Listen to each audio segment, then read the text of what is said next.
All right, all right. Welcome to the Right Way Home podcast.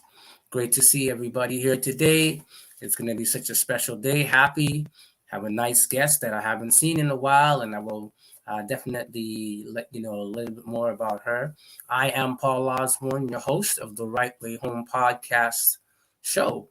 And this is a show where we cultivate conversations to create community.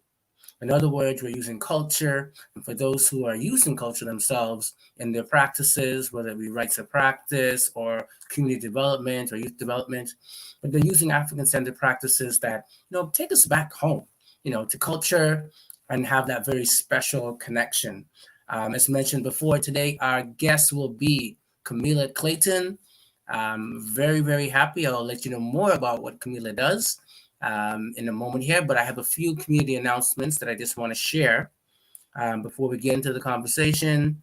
One of the things that's happening that I would like to promote is a Black History Month event happening on Wednesday, February 10th from 6 to 8:30 p.m. at the Brimley Hub. It will be a great community event in terms of, there will be acts, there will be history, but more important, as we promote, there'll be community connection. And that's exactly what we want to see happen around here, make sure that we're getting together, learning about our culture and connecting and sharing that with the wider community. So again, that's Wednesday, February 10th, 15th, my apologies, 6 p.m. to 8:30 p.m. at the Brimley Hub, which is 2660 Eglinton Avenue East. At the Hub, again, there'll be dinner, drumming, vendors, raffle, fashion show, guest speaker, and of course, it's free. So if you want to find out more about that, you can go to Community Wellness at schontario.ca, or you can call 416-642-9445, extension 7555, and please do enjoy. The other thing I want folks to know about is, of course, part of our culture is that we love to laugh. Humor's always been a mode of healing for us. So we're also promoting a comedy show that's called Let 'Em Eat Laughs, live on stage comedy show. And it's going to be great. This is actually one of the sister podcasts that we also promote, the Let 'Em Eat Laughs podcast that you can find every Thursday at 9 p.m. Eastern Time from our international listeners. They'll be featuring the show February 19th on a Sunday at 5 p.m. at Taste of Life Restaurant, which is 9 Millivan Drive, Unit 5 in Toronto. So just in case you're listening internationally and you want to come over across that border, you're more than welcome. And the show, again, is at 5 p.m. At the Taste of Life Restaurant, 9 Milvan Drive, Unit 5, Toronto. It's going to be featuring comedians NOJ, Lady Day, Cliff Knight, and Crystal Ferrier. To buy tickets online, you can go at eatlaughsfeb2023.eventbrite.ca. Hey, come out, support it. I will be there because I could use some belly laughs. Definitely during these last 2 years, we need to rely on our humor and our culture. That being said, let me introduce our special guest today. Again, Kamilah Clayton. I got to give all of the claps, the big ups, everything. This is a sister that I definitely respect all the time. And just an honor to have her to come on today because, she's a busy person. When it comes to family, service to community, work, Kamilah's all that good. So we find ourselves lucky today to have Kamilah Clayton. And Kamilah Clayton is a registered social worker and psychotherapist, the owner of Adwa Counseling and Consulting Services Incorporated. They specialize in African-centered psychotherapy and the facilitation of learning opportunities around Black mental health and wellness. And we know in our community that that's a serious, serious thing. And we're just lucky to have, I would consider my good friend and even, community family, Kamilah Clayton. Welcome, Kamilah. How are you doing? I'm great. I'm so happy to be sitting in conversation with you today, Brother Paul. Honestly, Oh, it's been too long. too long, too long. You know, how long is long? Long is too long. So it's Long, great to have you here. long. You know, and as we do, you know, in our African way, the first thing we ask, you know, is how's the children? How's the family? How you doing? Bless. Yeah, Bless. We're all bless. doing really, really well. And I'm glad that you bring up the fact that after 2 years, almost 3 years of this Yes, pandemic, community connection is important because we're all in the community now, out there as much as we can, just bringing in the positive vibes and energy. So yeah. yes, yes. Beautiful, beautiful, beautiful. Again, as Elder Hill always says, you know, that's the first thing we do, no matter where you are. You know, it could be the continent, it could be the Caribbean, it could be South America, indigenous ways. We always ask about the family first, you know, the children, you know, and I'm sure my children are doing well. I'm happy for that. They're progressing, you know what I mean? And giving thanks to, you know, the creator and the ancestors that everybody's healthy, but you know, I'm excited, you know, to know what's good, what's good, what's good. So it's been a minute. Kamilah is also, you know, my rites of passage sister, and we will get into some questions around the impact of rites of passage and you know what's been going on. But let us know about your work and your practice. I'm very interested to know about that, and of course, very proud. So I got a little tear going through my eye. They grow so fast. Sorry. Okay, remain professional. Remain professional. Yes, yes. Yes, go ahead, Kamilah. Let us know a little bit about your practice, what you do. You know, your philosophy around you know mental health and wellness. Very interesting.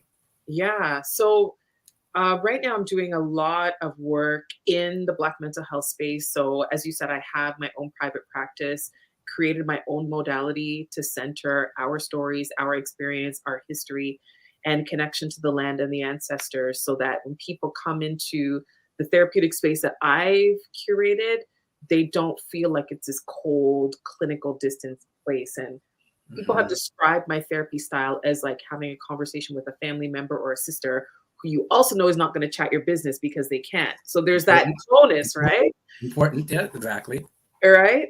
Yeah. Um, and also working with institutions that haven't really centered Black wellness in their practice, whatever their practice is, and Right. working with them to really understand the importance of centering our stories and our narratives in the work that they're doing with us as a part of centering our wellness. And Right. then, we have other little things that I do on the side, but we could Listen. spend the entire podcast talking about. Listen. I know your background's job making. So if you ain't got more than one job or one hustle, then you ain't Jamaican. You All know what I right. mean? Whether you're born there or not, we know how we do. You know, Yes. the words retire is not really in our vocab because you know what I mean that's just the retire from the paycheck, but we always doing the work, which again is our way, right? So yeah, I'm interested to know, you know, I guess really, you know, in our community, you know, and I don't have to tell you, but just to kind of emphasize, how do you deal with the fact that you know a lot of our people um, are not really embracing, you know, taking care of their mental health, or they see it as something, you know, that white people do, but we shouldn't do it. So how are you dealing with some of those challenges when it comes to our community? So the education piece is big. Right. Doing that in group settings and offering another one of my sort of practices is around healing circles. And so Hmm. people can experience a circle and see it kind of demystifies the Right. idea that they had around therapy, but also that therapy is this, right?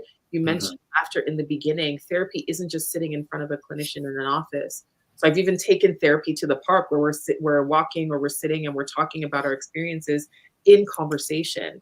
So I really get people or try to get people to understand that therapy isn't exactly what they thought, but it is so central to us going back home and understanding who we are and using what we learn to be able to navigate the spaces that we find ourselves in and Right. experience harm on a regular Right. basis. Right. So it sounds like you both humanize and Africanize the work that you're doing, so folks are comfortable and acceptable. And I know very important, you know, as you know, the work that we've done with young people and their families, the importance of that community connection, Mhm. um, where we're not just showing up, you know, and it's not related to how we feel, even culturally. about, mental health and wellness. And of course, history plays a big part around, how we've been introduced to some of these modalities. But that being said, talking about the Africanness of it, you're mentioning that you incorporate, like the Nguzo Saba or the seven principles into the work you do. So let us know, what does that look like, or what could that look like when you're, either working with community members or you're doing a workshop or whatnot. What does that look like? Yeah, so I'll talk about the two principles that I think stand out, or values I think stand out the most for me. So the first is around community and our collective responsibility to one another. So I see my therapeutic space as a give back to the community, but also an opportunity to support people to feel empowered to continue to pay that forward. So Right. I'm offering, people that I meet with the tools to help them navigate life, and they will also carry that forward and share with others, and they will tell me that they've shared it and what the outcome is. The other thing that I do is create connection with other practitioners who may be doing other things like Reiki or a different form of therapy from our community that I know practice from a place of centering us as a people. So that collective, not sorry, cooperative economics, I'm making sure that our community continues Mhm. to have some level of sustainability in this mental health space, because we could be here for a moment, but we're needed for so much longer than a moment. And I want to make sure that I'm doing my part to keep the conversation going, but also keep people connected to the resources that they need and keep Right. our community working. I love it. I love it. I love it. I love it. I love it. And I will even take it another step. I'm not sure if you've encountered this piece, but on a personal note, as a black man, we even have more challenges around, taking care of our everyday wellness, much less going forth around mental health. So I don't know if that's something that you've incorporated or any advice that we could, give to, anybody else that is thinking about this particular piece. Like, how do we convince brothers to even have the conversations or sit in healing circles? That's something that comes up for you. It does sometimes. And so, what I try and do is link Black men that I know are having some challenges or struggles with Black men that are in this therapy space. Because there are a lot of brothers in the therapy space. They're not promoted as much because this isn't really Mhm. seen as a safe space for Black men. Right.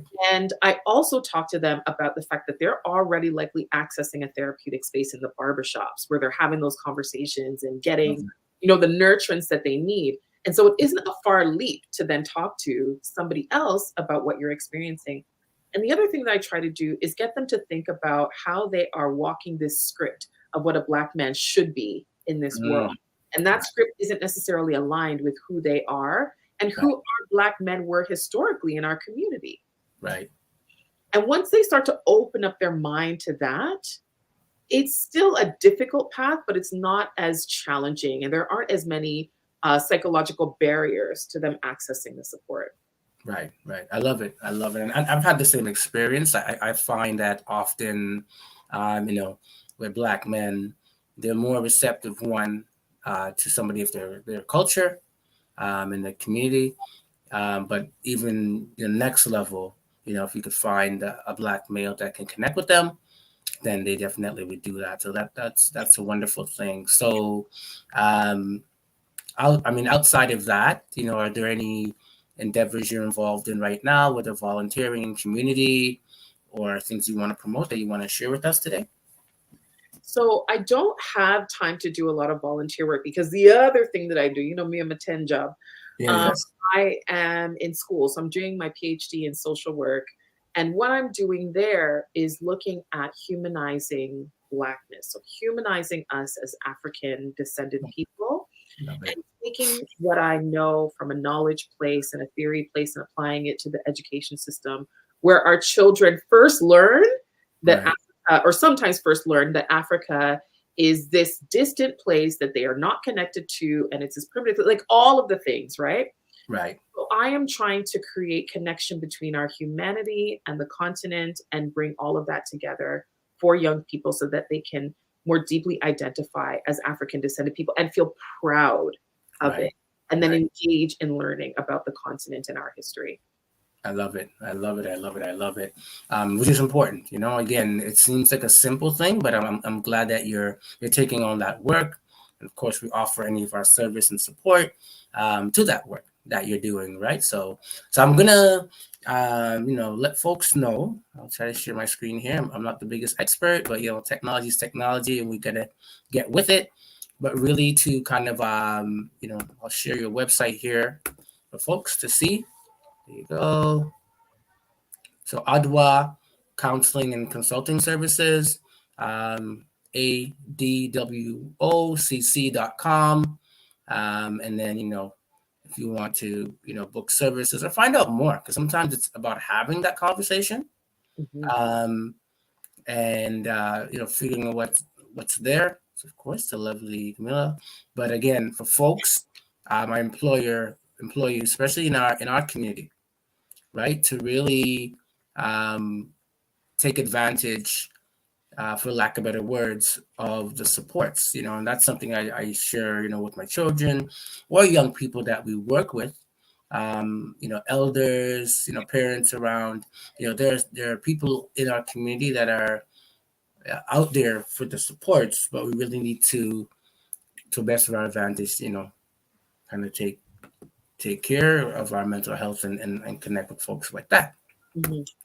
All right, so definitely. So, some of our original meeting, for those who don't know, is through the Rites of Passage experience, and I had the great pleasure of having Kamilah as a student, with the Rites of Passage process that I was involved in at the time, and it was really wonderful to have you there. And of course, I'm going to say thank you, because we often don't say enough, but thank you very much for that contribution. It definitely enhanced our work and made our young people feel more connected to who they are. But I also do understand, you went through the process of Rites of Passage, which aims at answering, life's four critical questions, which are: who am I? How did I come to be? What is my life purpose? And am I really who I think I am? And in particular, for young people, that last question is, pivotal, because everybody's telling them, as a young black man, you're this, or a young black woman, you're that. But you really have to do that critical work and self-reflection and say, hey, am I really those things? But that being said, um, I'm going to throw it out to you. You know, answering the question, who am I? How would you answer that question? It changes every day, but Right. today Yes. I will say, I'm a proud woman of African descent and Jamaican parentage. I am a mother, I'm a partner, I'm a daughter, and I'm also like a student, but Yes. also a teacher of community. So Right. I really am, I feel, connected to my community in such an intimate way Right. that I don't see myself as separate and apart from them. That Right. no means that me have no people women I talk to and all those kind of things. But like Yeah. I'm rooted in community, and that's very important to me. I say. Very good. Very good.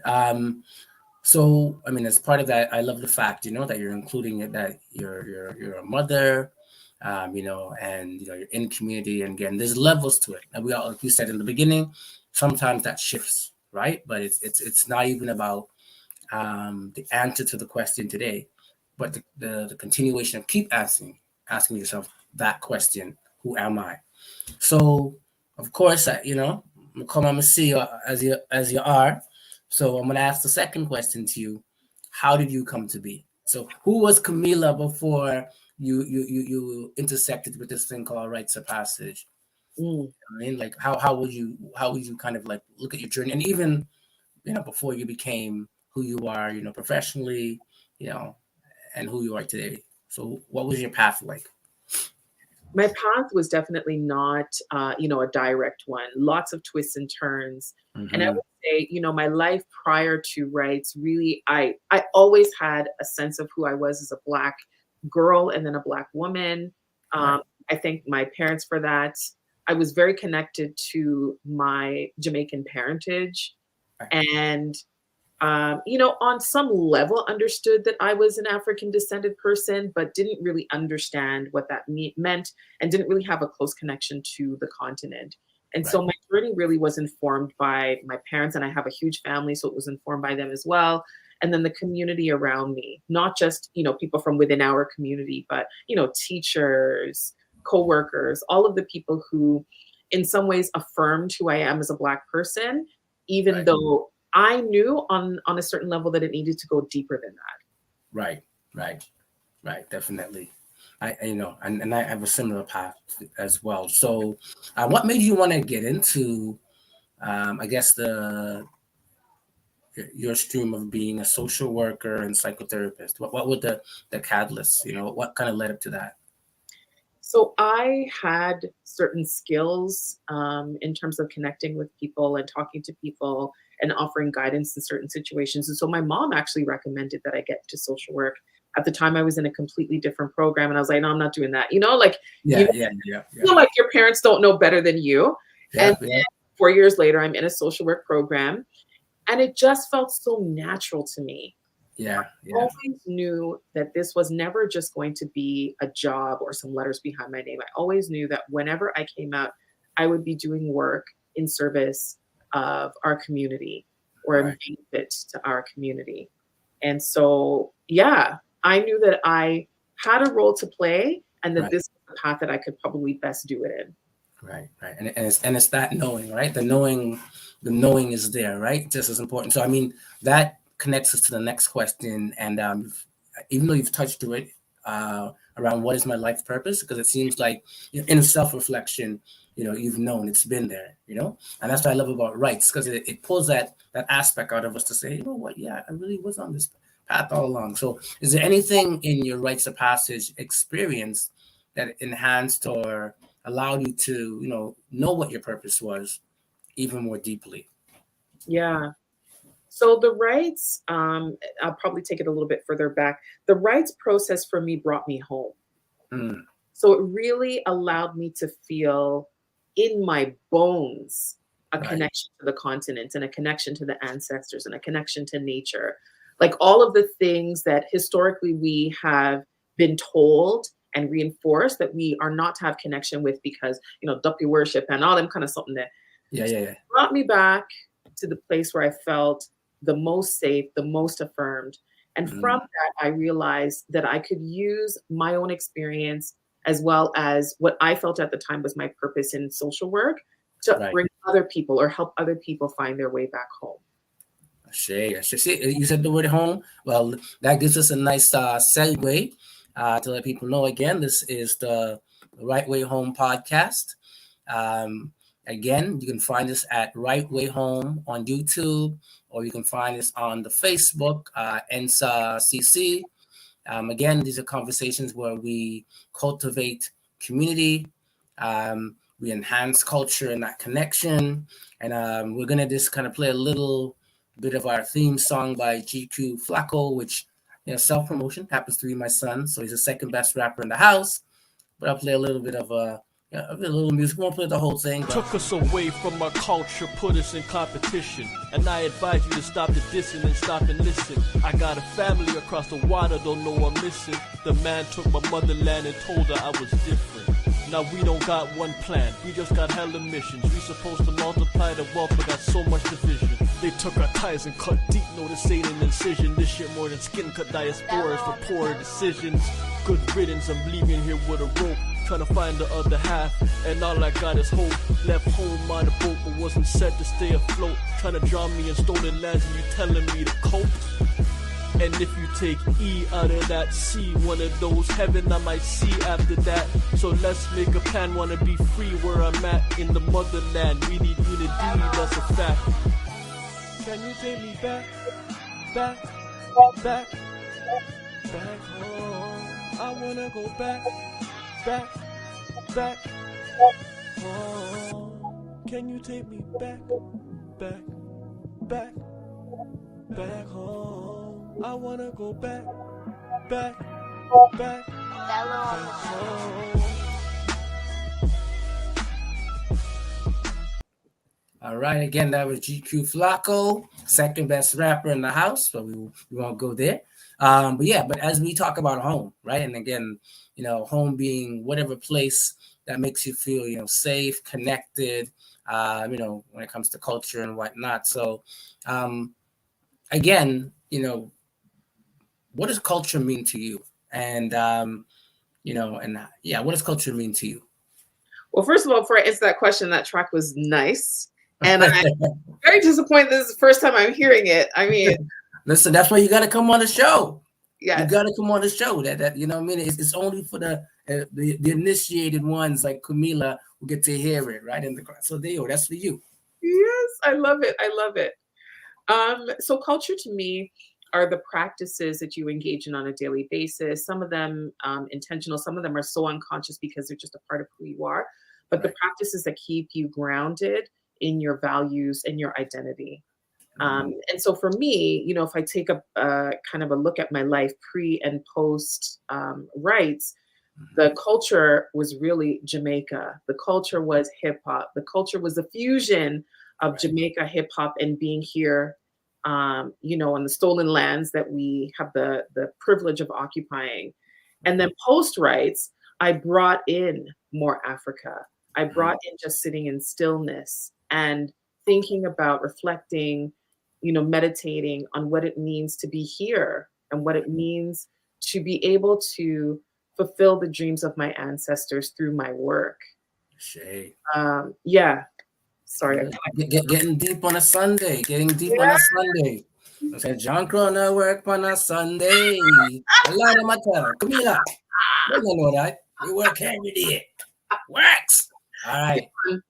There you go. So that being said, what was your formal introduction to Rites of Passage? So, I know you went through how did you get introduced to it? So I went to Cleveland in 2013 on that big bus trip. I think there was maybe 20 of us that went down from Toronto and went to the huge rights gathering in Cleveland. And the entire weekend, I felt like I was just on a cloud. I had never been, to my memory, in a space where there were so many people just so affirming of an African-centered identity. And so connected to one another, even though we had never met before, but we're all connected through our lineage. It was one of the most beautiful experiences I ever had. And as soon as I got back on the bus to come home, I said, how can I become involved? How can I do this? Right. Dope. So 2013. So that led you to actually doing the Insimo Rites of Passage, if I'm correct. Right. So in reflection, what were some of the experiences that, we know it's a sacred piece, but what are some of the lessons you might have taken away in the process itself, and that level of connection? So, yeah.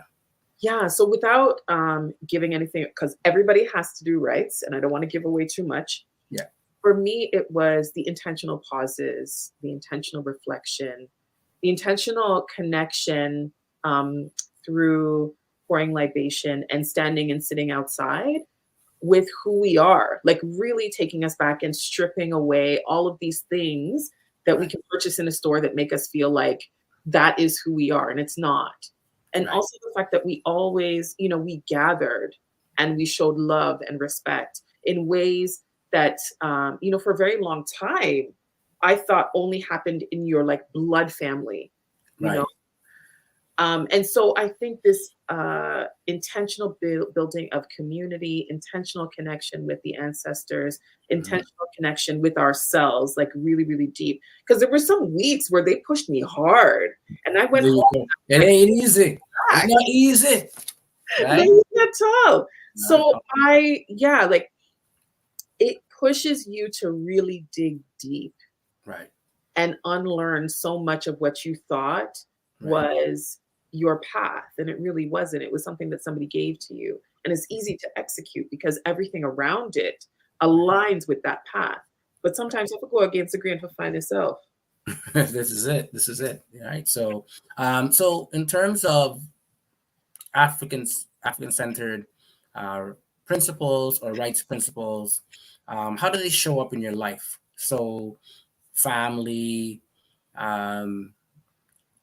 in community? Like how does, we talked about professionally, but how does it show up for you in family, in your approach to, whether it's parenting or otherwise? How does it show up for you? So I've instilled really early in my daughter that she has a responsibility to Hmm. people in our community. So she refers to all Black children as her cousins and Mm, adults as auntie and uncle. And, yes, there was some debate around whether or not that is a safe choice. And I said, well, it's my choice as a parent. that's And right. it is easier for me to teach her to love people that look like her now and teach her to be discerning later than Right. flipping it the other way around. If I True. teach her that people can't be trusted, that's Right. how she's going to grow. Right. And, in Jamaica, they would say, what them never do a morning time, them not do a night. So if I don't teach her love now, she's not Yes. able to do it later. Love So it. Love it. yeah, I would say that in terms of parenting, that shows up the most. And also, I mean, her father is from Ghana, and so she has a beautiful connection to the continent through her father and the language. Right. He speaks Tree to her, Right. and so she's got that connection there as well. Nice, nice. That's beautiful, beautiful, beautiful. Of course, we see the wonderful art in the background. I know you're a decorator, on the down low. I could see that beautiful artwork and everything like that. So, and again, of course, we see in your practice that you have used these principles and you are giving back to community. So that's beautiful to see, um, the work show up, right? Because often, sometimes the work is just the work and we don't see it show up in community. And that's another thing I'll share, in terms of the rights experience. Of course, I've worked with young people for over 15 years doing rites of passage, and it's and their families. So it's beautiful when I'm just walking around here in Toronto and I'm seeing the young people, and it's like, hey, and we have that connection and that family. Funny story. I was walking in Scarborough Town Center last week, and I'm on the way to pick up my son from swimming lessons at the YMCA. And out of the corner of my eye, see, this is why you gotta kind of unlearn your stuff. Out of the corner of my eye, I see a guy running at me in Scarborough Town Center, full sprint, no word of lie. So I'm like, okay, just out of the corner of my eye. Just as I get to the door, the man bursts past me. Paul, I didn't even register, but it was one of the young people that I had done rites of passage with in, let's say, 2015, Mm, and I have not seen him much since then. mhm, But he was just like, the first thing he said, how can I volunteer? mm, Right? And to me, those are the lessons that came home. So the first thing he says, how can I do service to community? Right? This is a young man that, like I said, I haven't seen since I'll say maybe probably 2016. Because with rights, we always stay connected with people, but in the physical, I have not seen him. mhm, Right? So just beautiful, just to hear that from him was just affirming. Right? And a lot of times we talk about the work, about the importance of autonomy. So, yeah, you could learn it, but are you autonomous in the way you practice mm. or taking the lesson? So I love to see that. So I just wanted to share that story because I was like, yo, this guy's running up on me. Do I need to go back to my Scarborough days? And I didn't want to go there, but I was like, no, this is beautiful to see. You know what I mean? Listen, Kamilah, it's real. It's real. It's real out here. But I Uh, think it speaks to the power of not only the rights process, but right. also the work that you, Paul, did for 15 years with young people, that they still feel so connected to you and to the process and want to give back. And that's one of the outcomes that we hope for in the Right. rights process, is that Exactly. people feel compelled to give back and know that they have an ability to do that. Exactly. Mhm. So, as you mentioned earlier, just offhand, like, everybody should do rights. So, just really in terms of, what role do you think rites of passage can play in our community development? Like, what kind of role do you think it would play for folks, who might be interested in doing rites of passage themselves? What do you think it could do? Rights to me is one of the most liberating things that anyone can experience. And I say that because when you have a true sense of who you are, which I believe for me and for others, the rights process offers, when you have a true sense of who you are, nothing that is happening around you can take you outside of yourself. So it doesn't mean that I don't have difficult moments, doesn't mean that I don't experience anti-Blackness or anti-Africanness, but because I'm so rooted in who I am, they can't take me outside. They can't take me away from myself. Exactly. And I think that for young people who are so lost and so looking for validation outside in the media, through their friends, through, adults in their life who maybe don't have an African-centered focus, when they are so external to themselves, the rights process kind of brings them back and gives them a firm, rooted grounding in who they are, so that anything that they experience, they can navigate without losing themselves in the process. Exactly. And that's important, definitely that's an important piece. And, if anybody, as an agency, you're out there and you're interested in any type of, finding more about rights, or any kind of professional development, definitely NSOC Community Cultivating.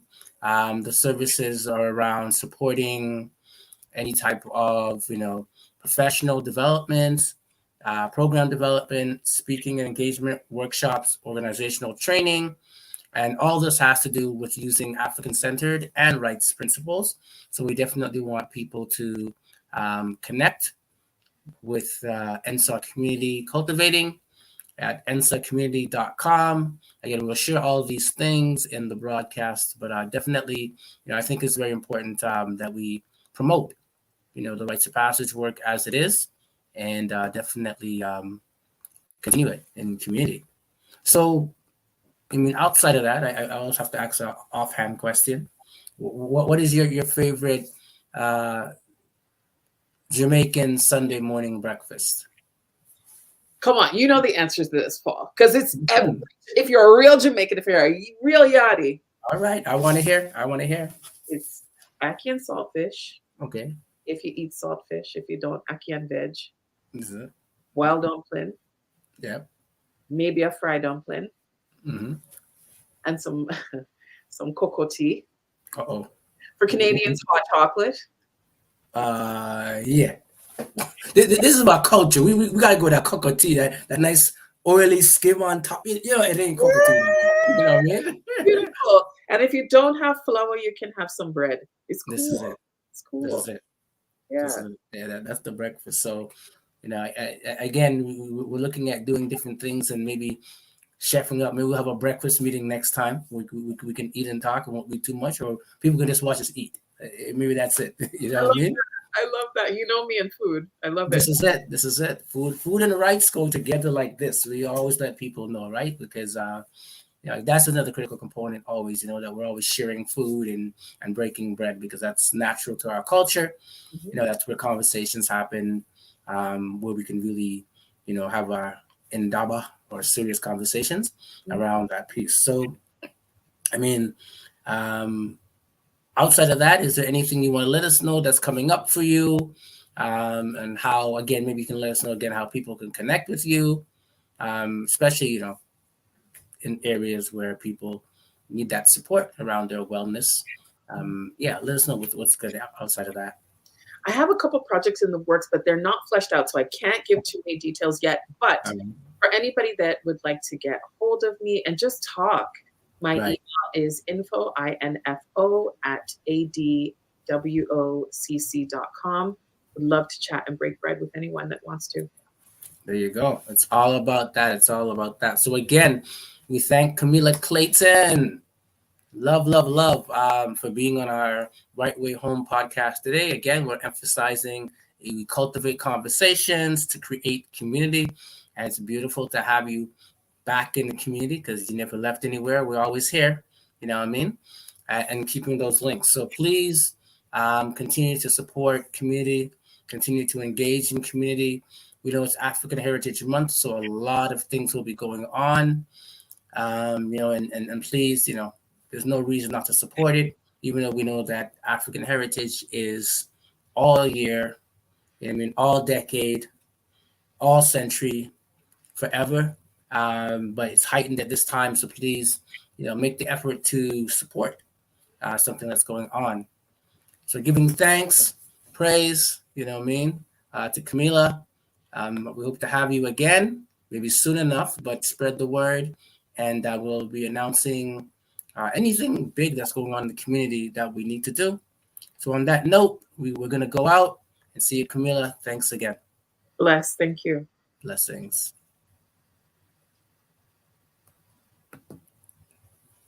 All right. Again, that was a speech with, the conversation with Kamilah, which we very well enjoyed. And we'll see folks later. All right.